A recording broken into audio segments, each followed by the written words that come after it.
Vamos ao tópico 2, a pia de bronze, lugar de limpeza e pureza. Subtópico 1, a pia de bronze ou cobre entre o altar do holocausto e o tabernáculo. Subtópico 2, a lavagem da bacia de bronze. Subtópico 3, a pia de bronze e o caráter de juízo. Subtópico 1, então, a pia de bronze ou cobre entre o altar de holocausto e o tabernáculo. O termo hebraico para pia é kior, que significa lugar de se lavar. Era uma bacia redonda. É assim que a imagem da pia de bronze é geralmente apresentada nas ilustrações. Para entrar no santuário do tabernáculo, após ministrar no altar dos holocaustos, o sacerdote lavava-se na pia de bronze com água limpíssima. Ora, o nosso pecado foi expiado por Cristo no Calvário, que significa que toda a nossa sujeira foi limpa para a glória de Deus. Fomos lavados pelo sangue remidor de Jesus, como está em 1 Coríntios 6:11. No dia a dia, encontramos-nos vulneráveis às imundícias das obras da carne. Entretanto, temos um recurso divino que nos purifica e santifica, prefigurado pela palavra de Deus, como está em 1 de João 1, 7, 8 e 10. O sangue de Jesus quitou nossa culpa, cuja natureza humana estava condenada a se curvar sempre diante das tentações e do pecado, como está em Romanos 3, 24 e 25, Efésios 1, 7. Assim, a palavra de Deus é o espelho que reflete a nossa nova natureza e as obras que devemos praticar com a ajuda do Espírito Santo. Então, a primeira coisa a considerar, a pia poderia ser ou bronze ou cobre. Ninguém sabe ao certo, essa palavra pode significar tanto bronze como cobre. E nós temos que entender que a pia não tem aí as medidas, não tem o tamanho, a altura, né? Não tem se era redonda, se era quadrada, se era retangular, nada disso está escrito. Então Moisés viu no céu, então ele pôde orientar. Baseados nisso, do que alguns desenharam, alguns escreveram, então nós vemos que a pia era em formato redondo, né? E tinha a sua base, tanto a pia como a base eram ou de cobre ou de bronze. Tanto faz falar um como o outro, na maioria das traduções está aí bronze, mas muitas traduções têm a palavra cobre. Então nós acreditamos ser semelhante a isso que está escrito aí na palavra de Deus. Nós mostramos até a figura para os irmãos. Nós vemos aí a bacia redonda, tanto a base como a bacia aí são de bronze. Foi feito com os espelhos das mulheres, então provavelmente o material que refletia.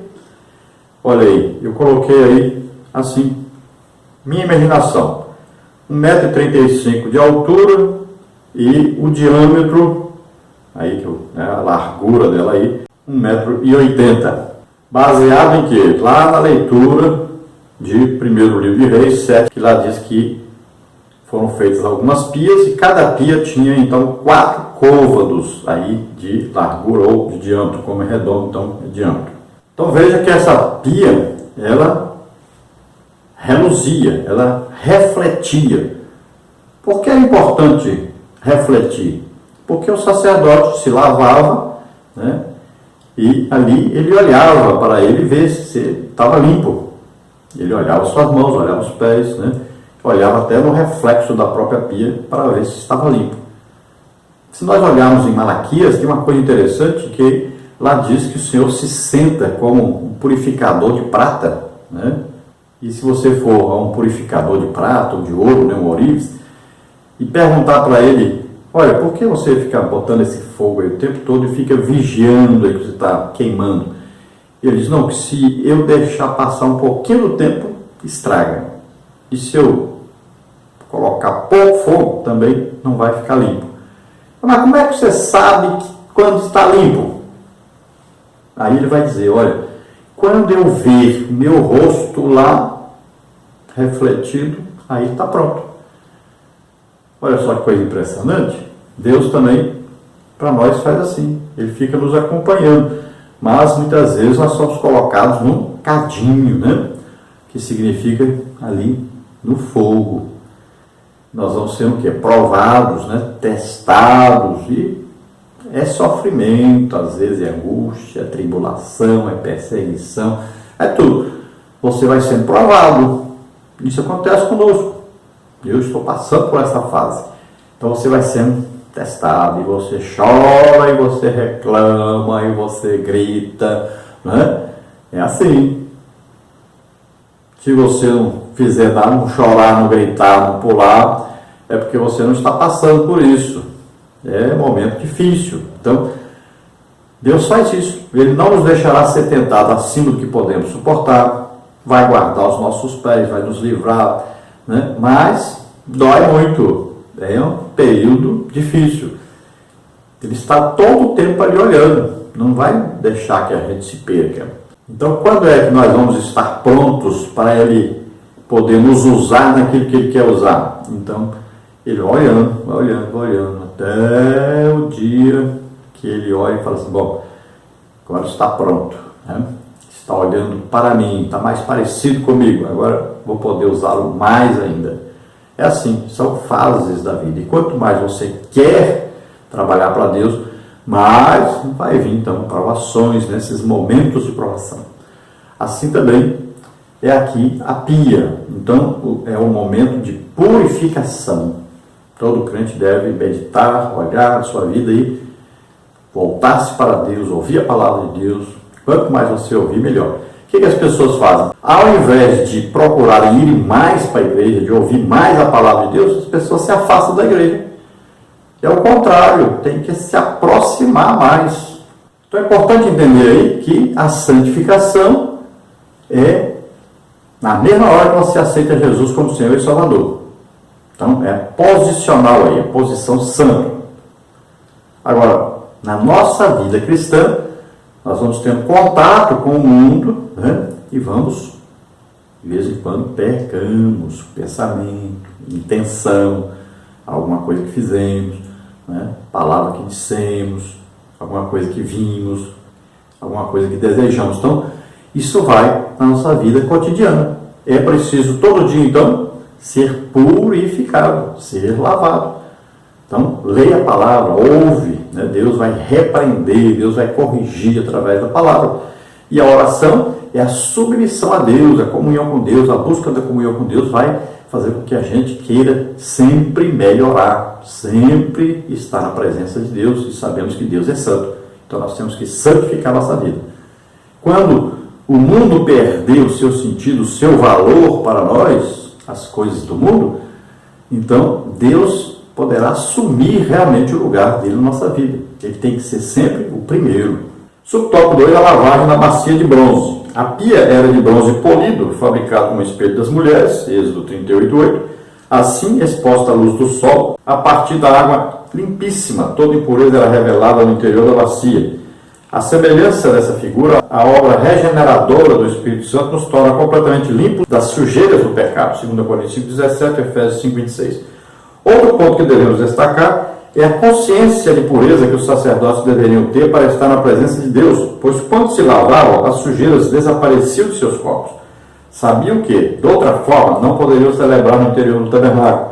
Só a palavra de Deus é eficaz para revelar o pecado do nosso coração, expô-lo e removê-lo. A imagem dessa bacia nos rememora a santidade de Deus e a necessidade de se buscar uma vida de retidão, tanto na área espiritual quanto na moral. Somos de Deus, ovelhas de seu rebanho. Então falamos aí já desse reflexo, né, do altar sendo feito então, pelos espelhos das mulheres. E aqui continuamos falando desse assunto, nesse subtópico, que é falando sobre a santificação, então, da nossa vida progressiva, né, da nossa vida com Deus.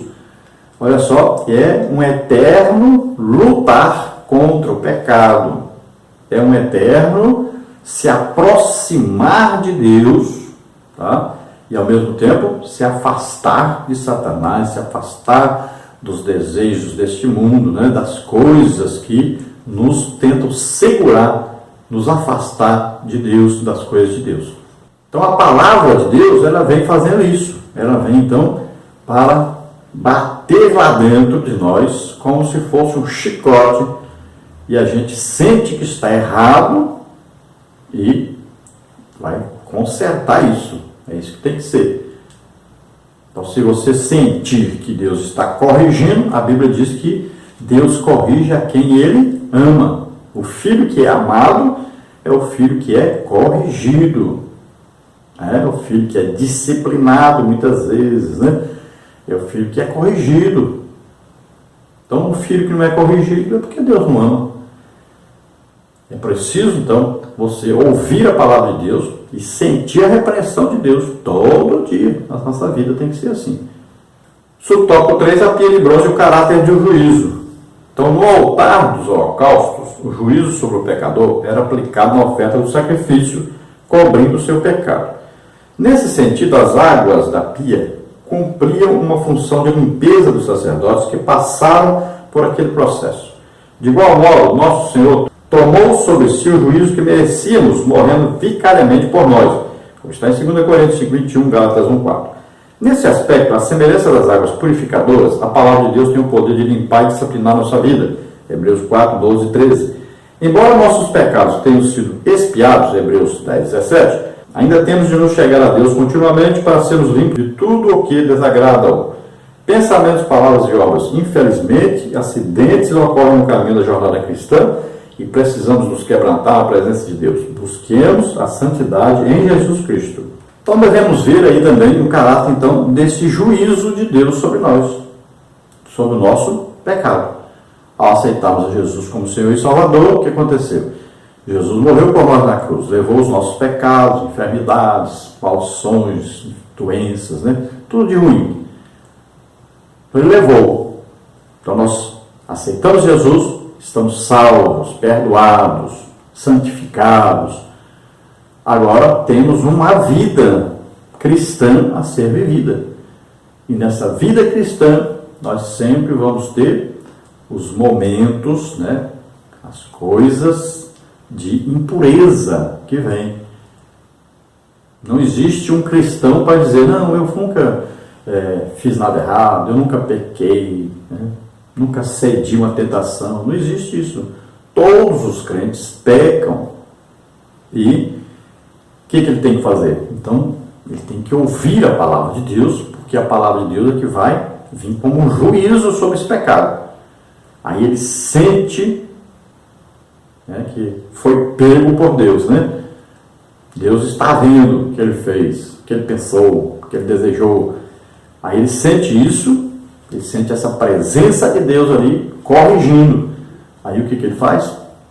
Pede perdão, se arrepende e vai agora combater isso e não fazer mais, lutar para não fazer mais isso.